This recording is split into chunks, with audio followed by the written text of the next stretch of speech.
નમસ્તે, સ્વાગત છે આપનું આપણા કાર્યક્રમમાં કે જેનું નામ છે ગોષ્ઠી વિથ વિકલ્પ કોટવાલ. ઉનાળાનું એક લાંબુ વેકેશન પૂરું થયું અને આ વેકેશન પછી સ્કૂલનું સત્ર શરૂ થયું. મારો મોટો દીકરો પણ સ્કૂલમાં છે, એનું પણ સત્ર શરૂ થયું. હવે જેવું સત્ર શરૂ થયું એટલે સ્કૂલની ફીસ ભરવાનો પ્રશ્ન આવ્યો. લગભગ 60,000 જેટલી ફીસ છે. તો એની ફીસના મુદ્દે ઘરમાં ચર્ચા કરી રહ્યા હતા ત્યારે મેં એમાં એક વાત જોડી. શું હતી એ વાત? મેં કહ્યું કે જ્યારે હું કોલેજમાં હતો ને ત્યારે BHMS કોલેજની એ વખતે વાર્ષિક ફીસ રહેતી 25,000. અલગ અલગ કોલેજીસમાં અલગ અલગ હશે. અમારી કોલેજમાં એ વખતે વાર્ષિક ફીસ હતી 25,000. એક વર્ષના 25,000 કોલેજમાં. આજે પહેલા ધોરણની અંદર વાર્ષિક ફીસ છે 60,000. આજે તમારે બાળકને નર્સરીમાં પણ મૂકવું હોય ને તો ત્યાં પણ 50, 55, 60,000 જેટલી ફીસ હોય છે. And depends. અમુક સ્કૂલ્સની અંદર તો ફીસ એનાથી પણ વધારે હોય છે. અમારી વાર્ષિક ફીસ 25,000 હતી કોલેજમાં. 4.5 વર્ષ સુધી દર વર્ષે 25,000 રૂપિયા ફીસ ચૂકવી. છેલ્લું વર્ષ હોય ઇન્ટર્નશીપનું. ઇન્ટર્નશીપમાં મળે તમને સ્ટાઇપેન્ડ. એ સ્ટાઇપેન્ડની અંદર લગભગ ફીસ જેટલી પણ ભરી હતી 4.5 વર્ષ સુધી એનો ત્રીજો ભાગ રિકવર થઈ ગયો. એટલે ફીસ જાણે કે પાછી આવી ગઈ. Education was that cheap then. ત્યારે શિક્ષણ આટલું સસ્તું હતું. જો કે વડીલો એ વખતે કહેતા કે આ ઘણું મોંઘું છે. તો આજના આ જે ધારાધોરણ છે એ પ્રમાણે એમને શિક્ષણ કેટલું બધું મોંઘું લાગશે. આજે આ મુદ્દે હું ગોષ્ઠી કેમ કરી રહ્યો છું? કારણ કે આજે આપણે એક સવાલ ઊભો કરવાનો છે કે આ દેશમાં જો તમારે ડૉક્ટર બનવું હોય અને એમાં સ્પેસિફિકલી જો MBBS ડૉક્ટર બનવું હોય તો એની પાછળ કેટલો ખર્ચ થાય? ગુજરાતી છીએ એટલે સવાલ એમ કરીશું ને કે રોકાણ કેટલું થાય અને રોકાણ કર્યા બાદ એનું યોગ્ય વળતર મળે ખરું?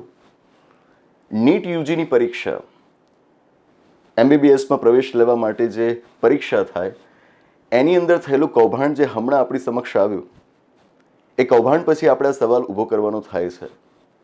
આ કૌભાંડના પગલે જ તો જે પછી નીટ PGની પરીક્ષા લેવાની હતી ને, પોસ્ટ ગ્રેજ્યુએશન માટેની પરીક્ષા, એને મોકૂફ કરી દેવાય. તો પ્રશ્ન અહીં આગળ ઊભો થાય છે કે આ દેશની અંદર ડૉક્ટર કઈ રીતે બનાય છે, MBBS કોઈ કેવી રીતે બને છે અને એની પાછળ ખર્ચ કેટલો થાય અને ખર્ચ કોણ કરી શકે? વધુ અગત્યનો સવાલ આ છે કે ખર્ચ કોણ કરી શકે? હું જ્યારે 11મા 12મા ધોરણમાં હતો ત્યારે પહેલી વખત આ અંગેના અમુક મુદ્દાઓ મારા ધ્યાનમાં આવેલા હતા. એ જ સમય છે કે જ્યારે તમે આ બધું જાણતા થાઓ છો. જાણકારી એવી મળી કે જો તમે સારું મેરિટ લાવો છો તો મેરિટના આધારે તમને કોઈક MBBS કોલેજની અંદર એડમિશન મળી શકે. કદાચ ને જો તમારું મેરિટ સારું નથી આવ્યું તો નિરાશ થવાની જરૂર નથી.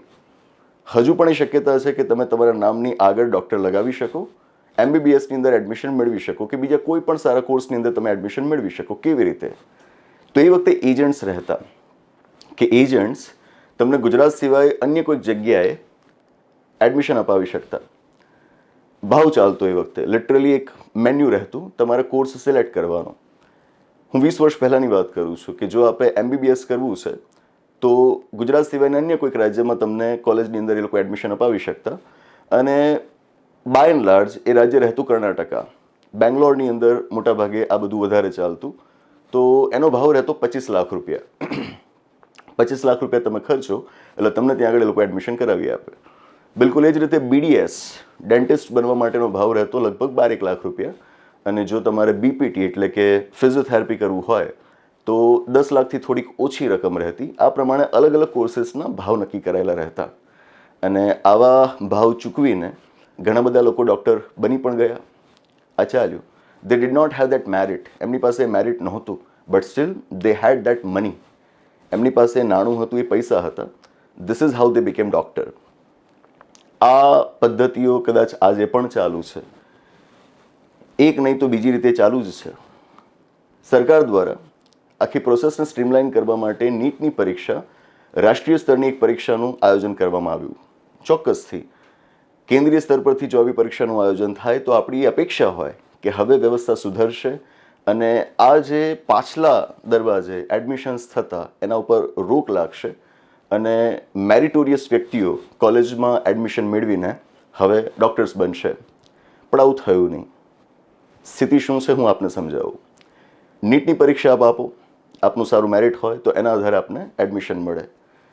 પણ સ્થિતિ આજે એ બની ગઈ છે કે આપણા દેશની અંદર MBBSનો કોર્સ પૂરી પાડતી અલગ અલગ 700થી પણ વધારે કોલેજીસ છે. જો હું ખોટો ન હોઉં તો આંકડો લગભગ 704નો છે. પહેલાં સ્પષ્ટ કરી દઉં કે અત્યારે આપની સમક્ષ જે કોઈ પણ ડેટા અને એ ડેટાનું એનાલિસિસ આપની સમક્ષ મૂકવા જઈ રહ્યો છું, એના વિશે ઘણી બધી જાણકારી મારી પાસે પહેલાં હતી, પણ જ્યારે પણ એક જાહેર મંચ ઉપર આપણે રજૂઆત કરતા હોઈએ તો વેરિફિકેશન ખાસ તમે કરેલું હોવું જોઈએ અને આંકડાઓની અંદર કોઈ ભૂલ ન હોવી જોઈએ.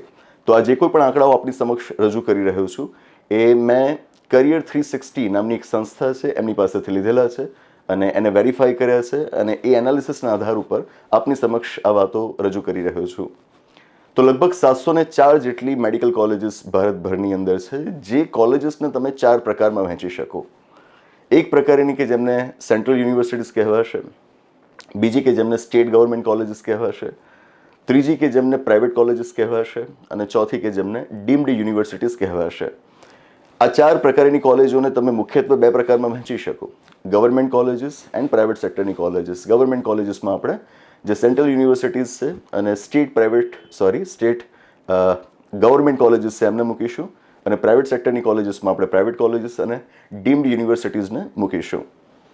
જે સેન્ટ્રલ યુનિવર્સિટીઝ છે, પ્રેસ્ટિજિયસ ઇન્સ્ટિટ્યુશન્સ લાઇક એમ્સ, બરાબર, તમે એમનો સમાવેશ કરી શકો અને જે સ્ટેટ્સ દ્વારા પોતાની મેડિકલ કોલેજીસ ચલાવવામાં આવતી હોય છે એને તમે સ્ટેટ ગવર્મેન્ટ કોલેજીસની વ્યાખ્યામાં મૂકી શકો.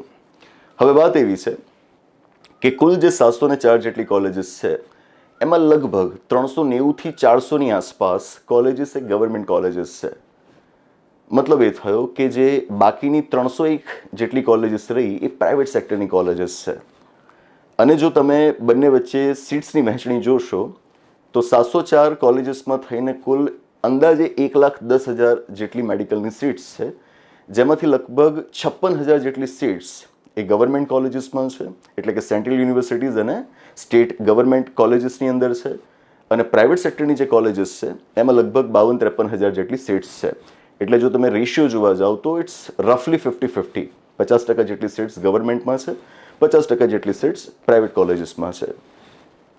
હવે આ કોલેજીસની અંદર જો તમારે ભણવું છે, MBBS કરવું છે 5.5 વર્ષ માટે, તો એનો ખર્ચ કેટલો થાય? ખર્ચના આંકડા ચોંકાવનારા છે. કેમ?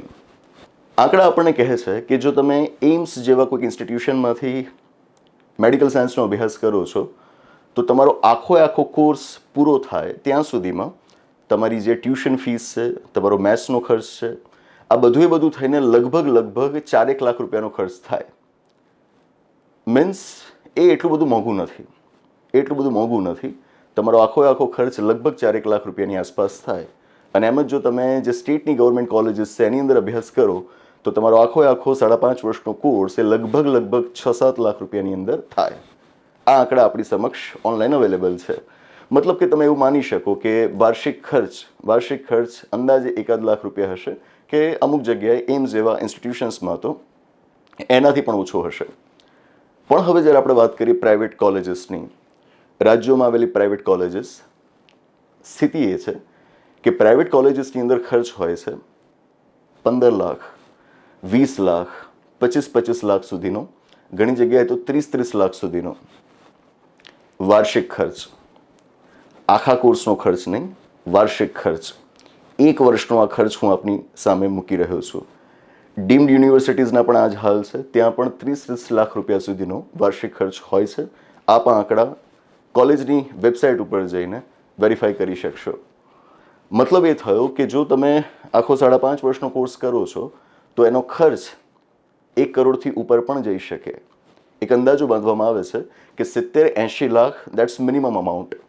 આનાથી લઈને 1.25 કરોડ કે 1.5 crore that's the maximum amount, ત્યાં સુધી આ ખર્ચ પહોંચી શકે છે.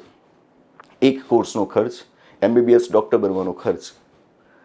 અમારા વખતે એક ટર્મ મેં બહુ વારંવાર સાંભળી હતી, NRI કોટામાં એડમિશન લેવાનું.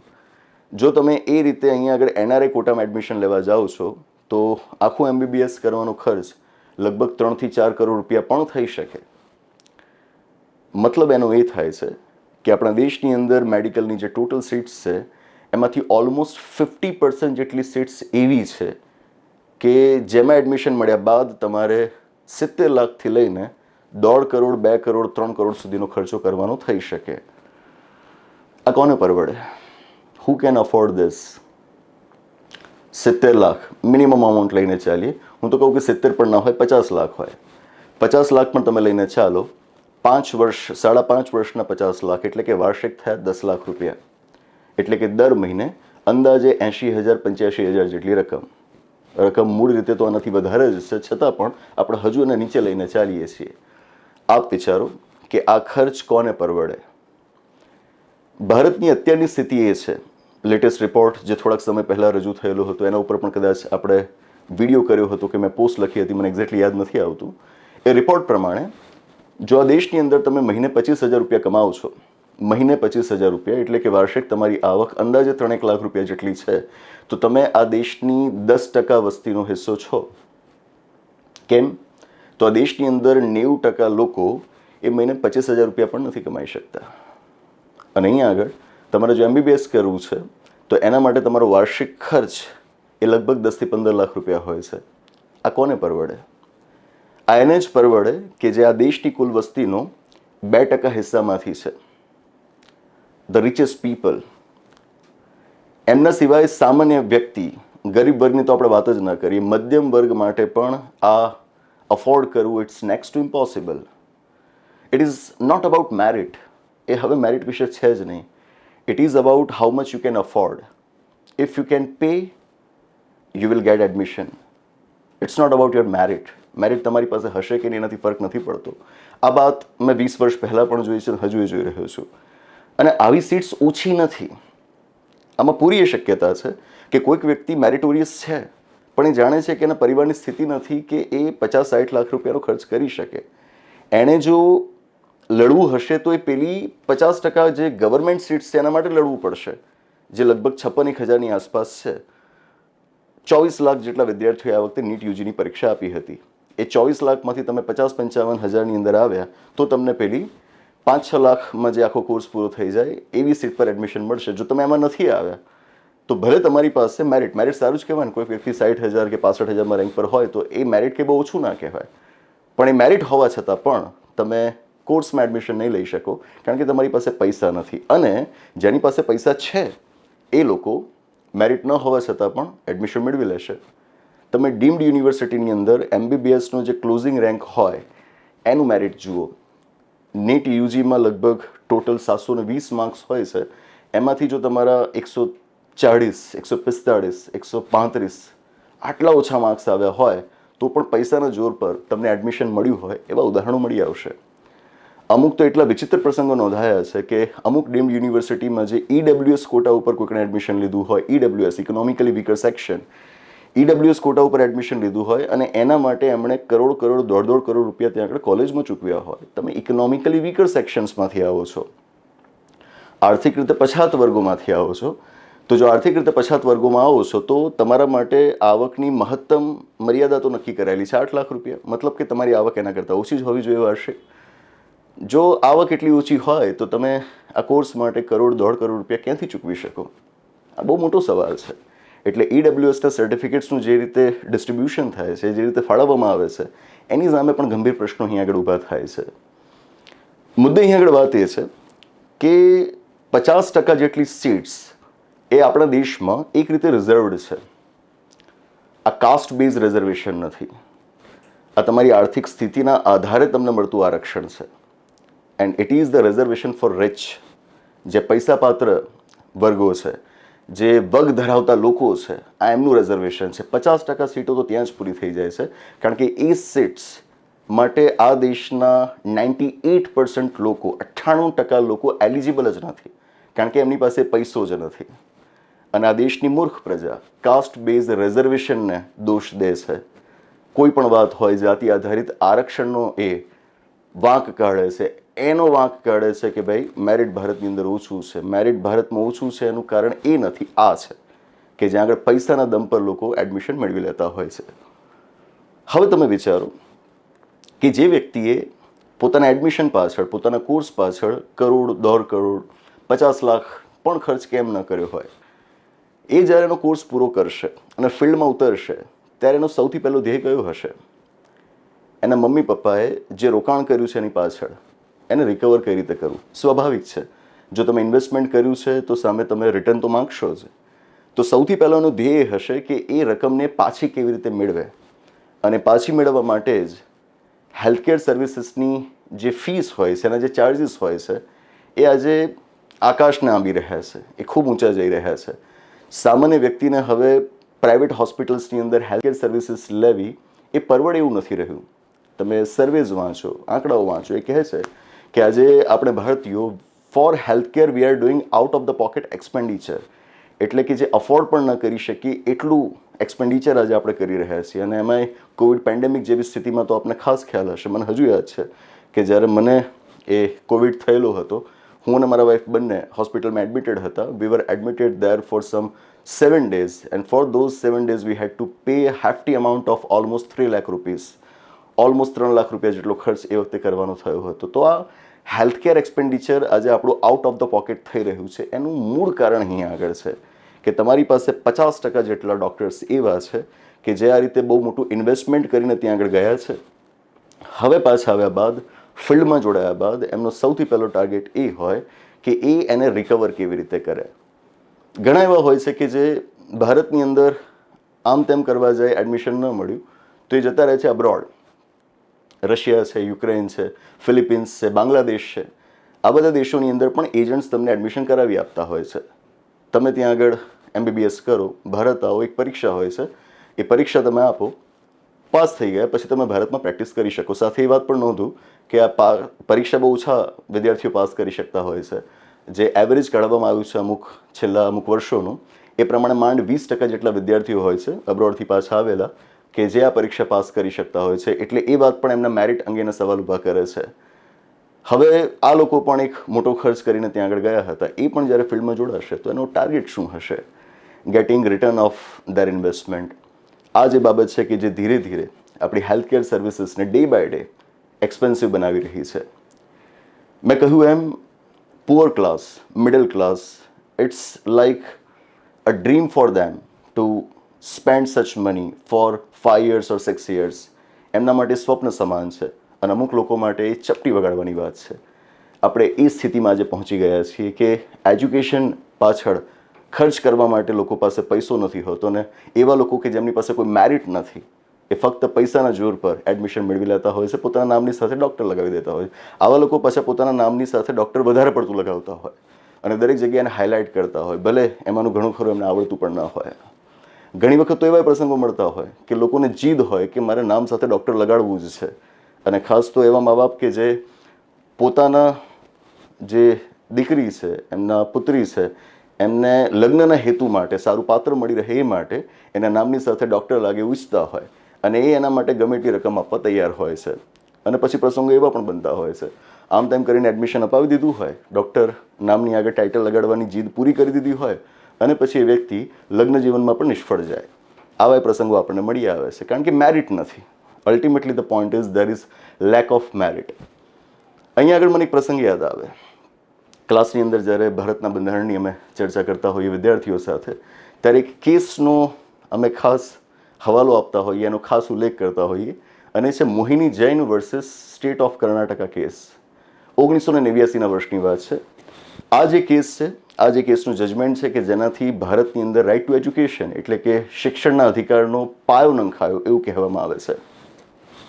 મોહિની જૈન ઉત્તર પ્રદેશના એક બેન હતા અને એમણે મેડિકલ સાયન્સમાં એડમિશન લેવું હતું અને એ વખતે એમણે કોઈક કારણોસર પસંદગી ઉતારી હશે, ખબર નહીં શું રહ્યું હશે, એજન્ટ જેવું જ હશે કે શું નથી જાણતો, પણ પસંદગી એમણે ઉતારી કર્ણાટકા ઉપર.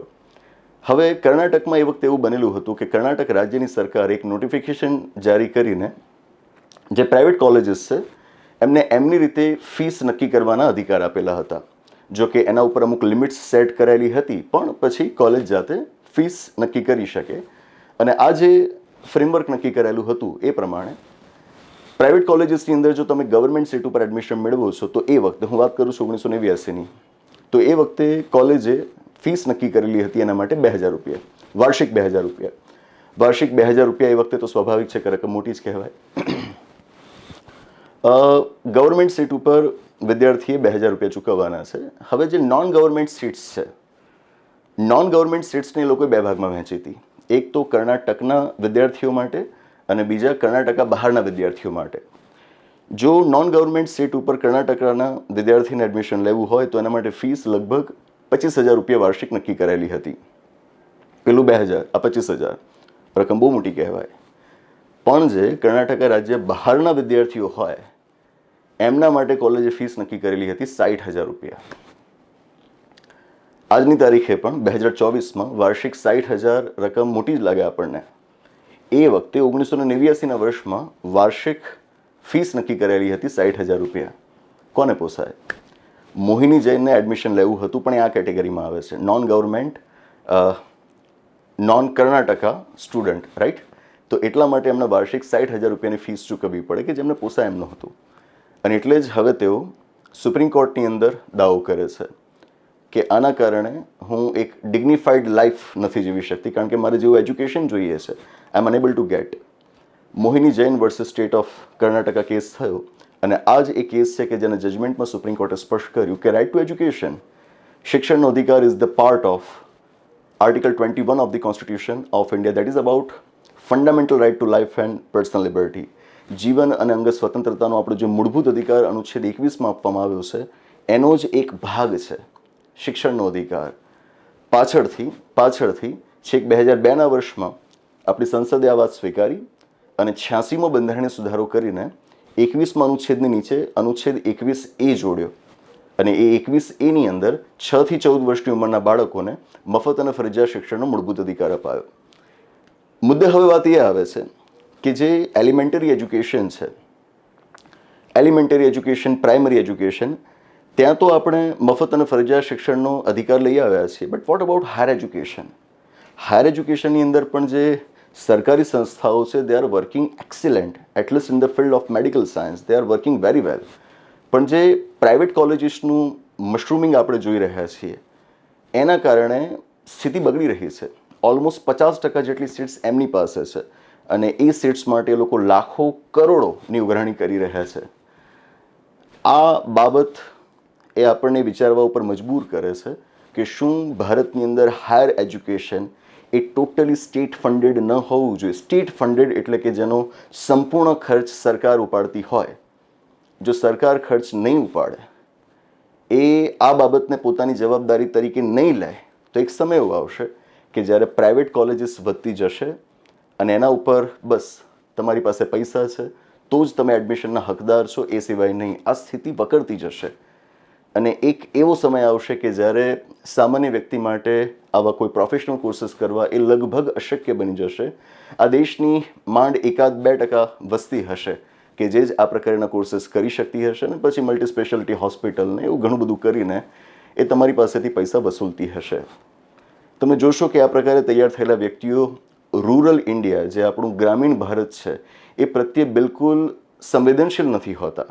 એ રૂરલ એરિયાઝમાં કોઈ પણ પ્રકારની પ્રેક્ટિસ નથી કરવા માગતા અને એના માટે પણ એ સ્વાભાવિક કારણ છે કે એમણે જે ઇન્વેસ્ટમેન્ટ કર્યું છે એનું રિટર્ન મેળવવું એ જ એમના માટે પ્રાઇમ ગોલ બની જાય. આપણે પણ આટલું મોટું રોકાણ કર્યું હોય તો આપણા મગજમાં પણ વિચાર પહેલો એ જ આવવાનો ને. તો મુદ્દે વાત એ આવે છે કે આ રોકાણની જે સ્થિતિ છે એને આપણે બદલવી રહી અને આને બદલવાનો સૌથી સારો રસ્તો એ જ છે કે સરકાર મહત્તમ હાયર એજ્યુકેશનની અંદર પોતાનું કોન્ટ્રીબ્યુશન આપે, પ્રાઇવેટાઇઝેશન ઉપર રોક લાગે. જો નહીં લાગે તો હેલ્થકેર આપણું ઓલરેડી ખરાબ છે, હેલ્થકેરની સિસ્ટમમાં હજુ સ્થિતિ બગડતી ચાલશે. That's it. આશા રાખું ડૉક્ટર બનવા અંગેની આ જે વાત હતી અને એની પાછળ જે રોકાણનો મુદ્દો હતો એ હું આપને સમજાવી શક્યો હોઈશ. મેં કહ્યું એમ આના માટેના ડેટા જાણવા ખૂબ જરૂરી છે.